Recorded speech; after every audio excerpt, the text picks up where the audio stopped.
বিমানবন্দরে অস্ত্রসহ আওয়ামী লীগ নেতা আটক। অস্ত্র সঙ্গে নিয়ে বিমানবন্দরে প্রবেশ করায় গ্রেপ্তার হয়েছেন আওয়ামী লীগের এক নেতা।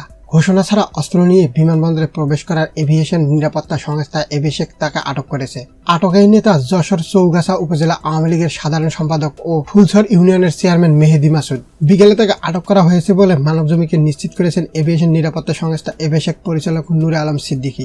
তিনি বলেন, নভোয়ারের 5:30 একটি ফ্লাইটে এই আওয়ামী লীগ নেতা যশোর যাওয়ার কথা ছিল, কিন্তু ঘোষণা ছাড়া বিমানবন্দরে প্রবেশ করার পর আমাদের নিরাপত্তা কর্মীরা তল্লাশি করে তার কাছে অস্ত্র পায়। পরে তাকে আটক করে বিমানবন্দর থানায় পাঠানো হয়। এভিসেকের পক্ষ থেকে এই নেতার বিরুদ্ধে এখন মামলা করা হবে। খেলনা পিস্তল নিয়ে বিমান ছিনতাই। সিনচার চেয়ারম্যান ইলিয়াস কাঞ্চন ও সিলেটগামী এক যাত্রী অস্ত্র গুলি নিয়ে তল্লাশি গেট পার হওয়ার পর কঠোর সিদ্ধান্ত নেয় বিমানবন্দর নিরাপত্তা সংস্থা।